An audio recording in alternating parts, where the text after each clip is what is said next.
안녕하세요. 남편과 아이 한 명이 있는 유부녀인 제가 시아버지와 도련님과 한 집에 살면서 일어났던 사건들에 대해 말씀드리고 싶어서요. 저와 도련님과의 관계, 그리고 저를 아껴주시고 제 편이 되어주시는 제가 좋아하는 우리 시아버지와의 사이에서 벌어진 엄청난 비밀들을 생각나는 대로 솔직히 말씀드리도록 하겠습니다. 여러분들이 저에게 욕을 하셔도 다 감사하겠습니다. 한번 들어보시고 제가 천하의 나쁜 며느리고 끼가 많은 형수인지 아니면 우리 도련님하고 시아버지가 여자를 너무 밝히는 그런 사람들인 건지 여러분들이 한번 판단해 주시고 조언을 해 주시기 바라며, 그렇다고 나쁜 여자라고 화는 내지 마시고 세상에 사람들이 많이 살고 있으니 이런 일도 있겠구나 하고 가벼운 마음으로 들어주시기 부탁드립니다. 지금부터 제 사연을 본격적으로 시작해 보도록 하겠습니다. 저는 학창시절 때부터 별로 공부에 취미가 없었고 먹고 노는 데만 관심이 많은 약간 날라리 기질이 있는 그런 사람이었습니다. 그래도 남들이 봤을 때 예쁘다고 말을 해주는 그런 20대 후반에 아주 매력적으로 생긴 여자이며 가정주부입니다. 제가 다른 건 몰라도 제 아름다운 미모는 어느 누구하고 견주어도 뒤지지 않는다고 자부하고 살아가는 중입니다. 아이가 있는 엄마지만 아이한테는 정말 최선을 다해도 스트레스 받은 건 풀 곳이 없더라고요. 그래서 한 번씩 시내를 나가거나 클럽으로 나가서 스트레스를 풀곤 하는데, 솔직히 그냥 놀고만 오려고 해도 많은 남자들이 저를 한번 꼬셔서 어떻게 해보려고? 해볼래? 하며 저에게 대시하는 남자들이 많더라고요. 이건 1급 비밀인데요. 저는 남자친구는 없지만 남편이 저를 만족시켜주지 못할 때는 클럽으로 가서 제가 마음에 드는 남자를 골라 하룻밤도 종종 즐기는 약간 바람기가 다분한 그런 여자입니다. 저보고 이상한 여자라고 생각하시겠지만 남자들만 여자들과 즐기라는 법이 있나요? 저는 그렇게 생각하지 않고 남편 모르게 얼마든지 여자도 즐길 수 있다고 생각하거든요. 남편에게 솔직하게 클럽에 가서 놀다 온다고 말을 하면 잘 놀다 와. 애는 내가 봐줄게. 스트레스도 풀어야지. 근데 마누라야 부탁하는데 하룻밤은 절대 하지 말아라.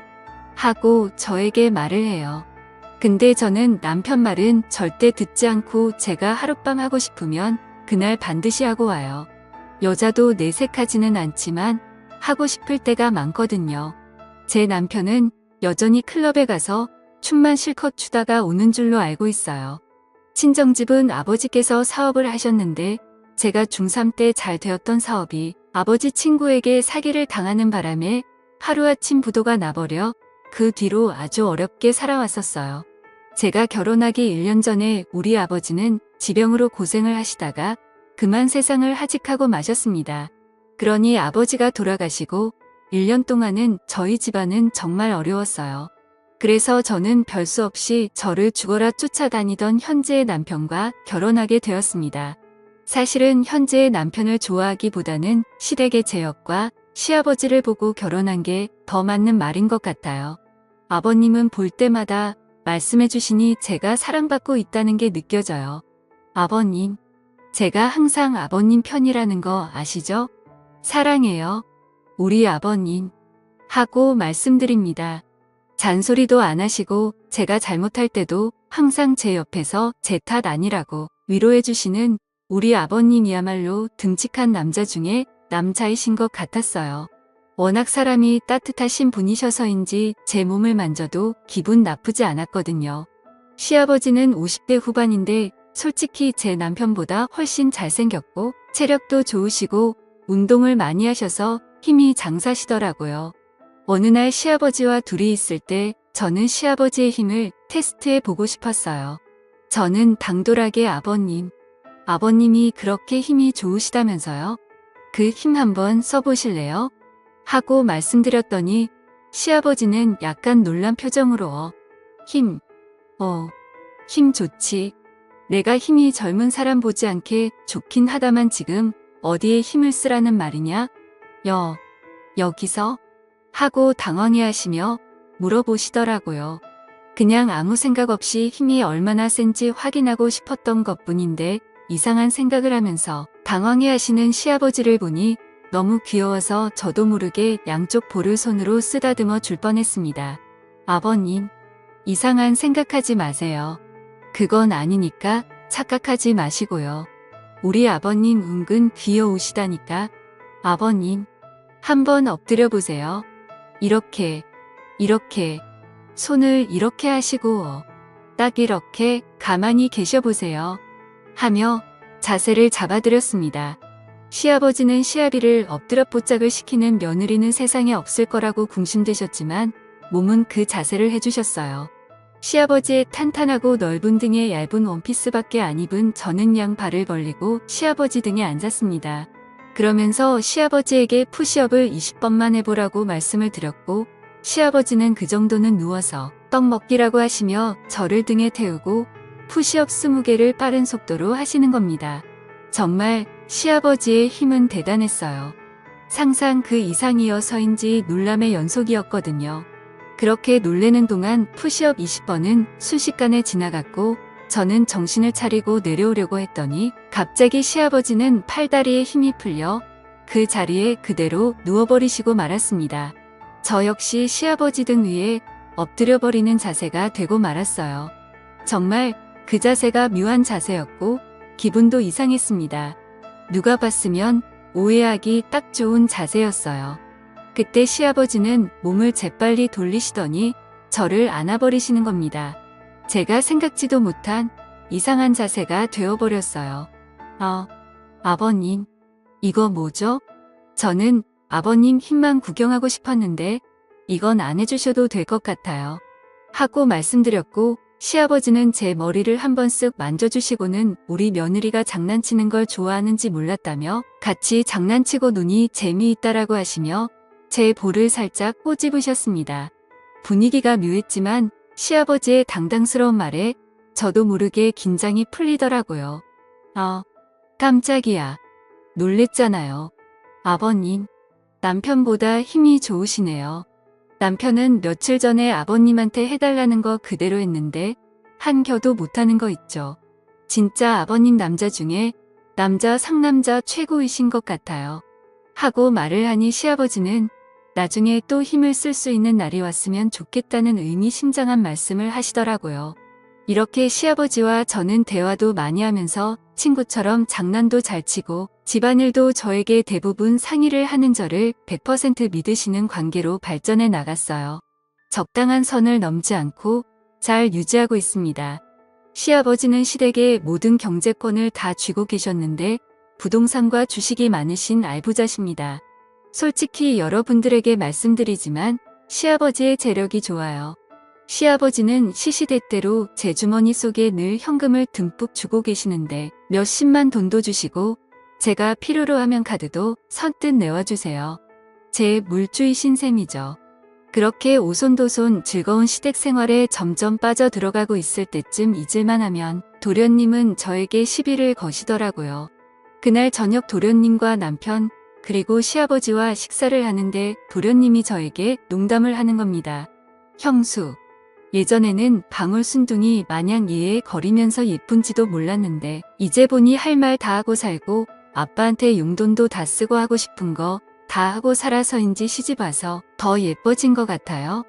얼마나 시집살이가 편하면 지금 입고 있는 옷 보니까 속에 다 비치는데 일부러 남자들이 쓰니까 입는 거예요. 형수가 다 비치는 옷을 입고 이 큰 집을 돌아다니면 저같이 혈기왕성한 남자는 어떡하라고 그렇게 야한 옷을 입어요? 그거 장옷 아니에요? 에이, 보기 좀 그렇다. 형은 형수가 저렇게 입고 다니면 좀 말리지? 하는 겁니다. 지 보라고 입은 것도 아니고 옷을 제대로 구분도 못하면서 혼자 저렇게 이상한 생각을 하는 게 어이가 없어서 한 소리 하고 싶었지만 꼭 참았습니다. 도련님도 참, 뭐 눈에는 뭐만 보인다고 계속 방에 틀어박혀서 이상한 것만 보니까 제 옷도 이상하게 보이는 거 아니에요? 한 번씩 도련님 방 지나가면 여자들이 막 욕하는 소리 들긴 한데 도련님 취향 동네 방내다 소문나게 생겼어요. 그리고 이거 장옷같이 생긴 원피스고 이게 다 비치는 정도면 전 집에서 두꺼운 후드티라도 입고 다녀야겠어요. 하고 반격했습니다. 도련님은 저에게 또 시비 걸려고 준비하고 있길래 시아버지는 내가 내 형수 옷을 사줘 본 적도 없으면서 보기 이상하면 안 보면 되는 거지. 내 형수 옷 입는 거 가지고 시비 걸지 말고 밥이나 조용히 먹으라 하시며 도련님에게 야단을 치셨어요. 도련님은 저게 어딜 봐서 보기 좋은 옷이냐며 아빠가 그렇게 형수를 감싸고 도니까 형수가 이상한 옷 입는 거 아니냐며 갑자기 남편에게 아빠가 형수 보는 눈빛이 이상하던데 형도 느끼지 않았냐며 이상한 소리를 하더라고요. 그 말을 들은 제가 다 부끄러웠어요. 다행히 남편은 시아버지께서 제가 이쁘니까 보는 거지 다른 감정 없다면서 조용히 밥이나 먹으라고 도련님에게 한 소리를 하더라고요. 도련님은 어쩔 때는 제 옆에 와서 은근히 잘해주다가 갑자기 자기 혼자 기분 나쁘면 저렇게 시비를 걸고 하는데 무슨 놀부심인지 알다가도 모를 정도예요. 시댁의 권력자는 시아버지신데 시아버지는 아까도 말씀드렸다시피 부동산 임대업도 하시고 전국에 빌딩이 여러 개가 있고 그 외 부동산도 많으세요. 저는 잘만 하면 시아버지의 재력으로 부도가 나서 망해버린 우리 친형집을 이렇게 세울 수 있겠다는 당돌한 생각을 했습니다. 죽었다 깨어나도 제 남편을 통해서는 할 수가 없는 일일 것 같았어요. 시아버지께서 50대라 아직 젊으셔서 90까지 사신다면 30년 이상은 같이 있어야 남편이 상속을 받는데 그때까지 가면 우리 엄마도 세상을 떠나실 것 같다는 생각이 들더라고요. 다 떠나버리면 돈이 무슨 소용이 있겠어요. 남편은 시아버지의 말이라면 꼼짝 못합니다. 시아버지께서 불구덩이라도 들어가라면 들어갈 그런 사람이거든요. 시아버지 시동생보다 체격도 작았고 체력도 터무니없이 약한 남자예요. 저는 한창 나이다 보니 그것을 무척 좋아하는데 남편은 밤마다 개업하는 곳 앞에 있는 풍선 마냥 비실비실 거리니 늘 불만이 많았습니다. 분위기를 잡아봐도 피곤하다고 말하기 일쑤였고 만약 겨우 잠자는데 성공하면 몇 분 하다가 힘들다고 픽 쓰러지더라고요. 전 토끼랑 결혼한 줄 알았습니다. 그의 반면에 시아버지와 시동생은 힘이 넘쳐나다 못해 주체가 안 되는 것 같았어요.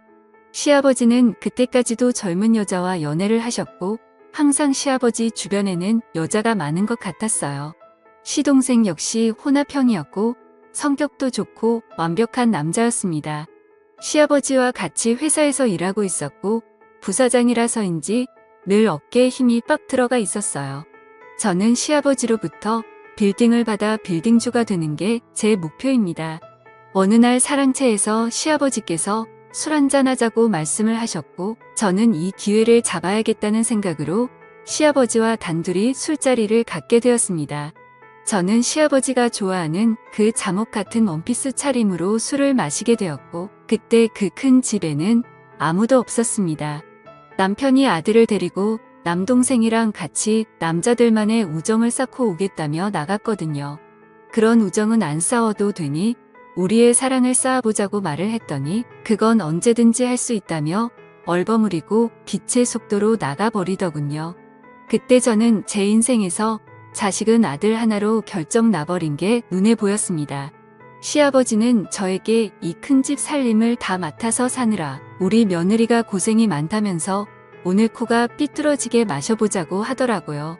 그러면서 저번에 내가 내 등에 탔을 때 정말 기분이 묘했다고 하시며 갑자기 손을 잡으시는 겁니다. 그렇게 저희들은 이런저런 이야기를 나누었고 시아버지는 술에 취해가니 뭐 필요한 거 있냐고 물어보시길래 당돌하게 필요한 거 있다고 말씀드렸어요. 시아버지는 진작 말하지 그랬냐고 하시며 본인에게는 가을날에 떨어지는 낙엽처럼 돈이 많다고 하시며 내가 원하는 대로 다 해주겠다고 하셨고 들어주는 대신 요구 조건을 말씀해 주시더라고요. 솔직히 시아버지의 요구 조건은 별거 아니었습니다. 자기가 필요로 할 때 친구로서 옆에만 있어 달라는 거였어요. 그러면서 돈이 얼마나 필요하냐고 여쭤보셨고 저는 시아버지 귀에 대고 원이에요. 아버님 너무 많죠? 너무 많다고 생각이 드실 수도 있지만 제가 부탁할 수 있는 사람이 남편도 아니고 아버님밖에 없는 거려. 제가 아버님 친구로서 항상 옆에 있을 테니 이 부탁 들어주셨으면 좋겠어요. 아버님, 들어주실 거죠? 하고 말씀드리니 걱정 말라고 하시며 사랑채 금고에서 수표로 제가 말씀드린 금액을 내어주시는 겁니다. 저는 감사하다고 시아버지 볼에 뽀뽀를 했더니 시아버지 역시 저를 안아주셨고 저와 시아버지는 그렇게 사랑채에서 사고를 치고야 말았습니다. 그 순간 저는 시아버지의 여자가 되어가고 있는 것을 느낄 수 있었어요. 저는 술이 취한 김에 시아버지에게 요구를 더 해버리고 말았습니다. 저에게 그 많은 빌딩 중에 하나만 달라고 하며 건물주가 되고 싶다고 말을 하니 그렇지 않아도 저와 우리 아들 앞으로 준비해놨다고 말씀을 해주시는 겁니다. 깜짝 놀랐어요. 그렇게까지 저를 생각하고 계실 줄은 몰랐거든요. 저도 모르게 사랑한다는 말을 해버리고 말았고 시아버지는 내가 내 여자가 되어줘서 고맙다며 제 머리를 쓰다듬어 주셨습니다. 저는 그날 그간 참아왔던 모든 것들이 활발산처럼 터져버리고 말았습니다. 시아버지는 정말 남자 중에 멋진 남자였습니다. 저는 남편이 있는데 이게 도덕적으로 말이 안 되는 일이 벌어지고 있었어요. 어느 날 남편은 제가 어딘지 모르게 이상하다고 하면서 아버지가 저를 대하는 게 마누라 대하듯이 다정스러워 보이던데 눈에서 꿀 떨어지는 줄 알았다며 아버지와 무슨 일 있는 거 아니냐고 따지듯이 묻는 겁니다. 그러면서 돈에 대해 애착이 많은 여자인 건 알고 있는데 솔직히 우리 집 재산 때문에 나하고 결혼한 거 아니냐고 말을 하는데 뜨끔했지만 맞는 말이기 때문에 저는 더 이상 숨길 필요가 없다고 생각했고 시아버지와의 관계에 대해서 있는 그대로 말을 해주었습니다. 돈도 물론 좋지만 나를 믿어주고 나에게 모든 것을 맡기고 모든 걸 주려고 하시는 아버지를 남자로서 좋아하게 되었다고 말을 하니 너무 큰 충격을 받았는지 더 이상 말을 잇지 못하더군요. 그러면서 남편은 아버지하고 그렇게 될 줄 알고 있었는데 대놓고 말을 하니 놀랬다고 하면서 이제 어쩔 거냐고 물어보더라고요. 조용히 이혼해주면 이 집에서 나갈게. 그리고 그 이후의 일은 그때 가서 생각하려고 하고 남편에게 말했습니다. 남편은 아버지하고 관련된 일들은 더 이상 큰 소리 내지 않았고 알았다고 하며 그 순간에도 아버지에게 자기 험담은 하지 말고 이야기 잘 해주라 하며 부탁을 하더군요. 아마 물려주실 재산 때문에 그렇게 말하는 것 같았어요. 화를 내며 자기한테 돌아오라고 자기도 어느 정도 재산이 있으니 그 정도면 시아버지 도움 없이도 잘 살 수 있을까라고 해줄 줄 알았는데 조금은 씁쓸했습니다. 이런 남자를 믿고 결혼한 제가 바보 같았어요. 그 일이 있은 후 어느 날 도련님은 저에게 오더니 제 귀에 대고 형수 아버지하고 사고쳤다며 나랑도 사고쳐볼까? 하며 저를 갑자기 건드렸습니다. 시동생은 완벽한 남자인데 은근히 나쁜 남자 기질이 있는 것 같았어요. 오늘 저녁에 아버지는 모임이 있다고 나갔고 형은 아까 애기 데리고 캠핑장 갔으니 같이 술 한잔하자고 하더라고요. 낱말은 새가 듣고 반말은 쥐가 듣는다는 속담이 있는데 도련님까지 이 일을 알아버렸으니 정말 머리가 아파왔고 너무 복잡해지기 시작했습니다. 저는 별 수 없이 도련님의 협박에 그럼 같이 오늘 한 잔 마셔보자고 말을 했습니다. 저녁이 되어 술자리를 하게 되었고 술에 취해가니 도련님은 저에게 고백을 하더군요. 처음 저를 봤을 때 너무 좋아서 사랑 고백하고 싶었고 계속 그 기회를 엿봤는데 놓쳤다면서 오늘이 그 기회라고 하는 겁니다. 그러면서 지금까지 살아오면서 형수처럼 지적이고 이쁜 여자는 한 번도 본 적이 없다고 매일매일 제 생각이 난다고 하더라고요. 저는 그 사랑을 받아줄 수가 없다고 말을 해야 했어요. 시아버지를 사랑하는데 도련님을 사랑한다는 게 말이나 되는 일인가요? 게다가 매번 저에게 트집을 잡고 욕만 해대고 시비 거는데 도대체 어느 부분에서 사랑의 감정이 싹 튈 수 있는지 저는 도련님에게 감사하고 고마운데 그 고백 받아줄 수가 없다고 말을 하니 도련님은 벌컥 화를 내는 겁니다. 아버지 사랑을 받아주고 젊은 나의 사랑을 무시하냐면서 자기가 돈이 없어서 그러는 거 아니냐며 막무가내로 제 손을 잡고 자기 품으로 확 끌어당기더라고요. 자기 사랑을 안 받아주면 시아버지와 저의 관계에 대해 저희 집 식구들이랑 친척들 모두에게 다 소문낼 거라고 했습니다. 저는 이 상황이 너무나 어이없었고 어떻게 수습해야 할지 답이 안 나왔어요. 친정엄마와 가족들이 이런 상황을 알면 얼마나 기가 막혀야 할까요? 정말 끔찍했습니다. 저는 별수 없이 도련님에게 그럼 그 사랑을 받아줄 테니 비밀을 철저히 지켜달라고 했습니다. 돈 때문에 어쩌다 이런 상황까지 와버린 건지 너무 창피했습니다. 저는 자포자기 심정으로 도련님이 원하는 대로 하겠다고 말을 했고 도련님께 모든 걸 맡겨버리고 말았습니다. 이걸 시아버지께서 아시면 어쩌지 하고 걱정하고 있었는데 도련님은 아버지에게는 무덤까지 갖고 갈 테니 걱정 말라고 했습니다. 저는 도련님에게 절대 오늘 있었던 일 가지고 협박하지 말라고 말을 하며 협박하게 되면 저도 못 참고 시아버지에게 말을 할 거라고 하니 역시나 도련님은 시아버지를 무서워했습니다.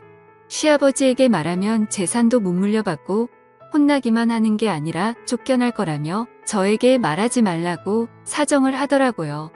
저는 제가 원하는 걸 얻기 위해 시아버지를 사랑하게 되었지만 솔직히 제 자신도 이 엄청난 현실에 너무나 걱정이 됩니다.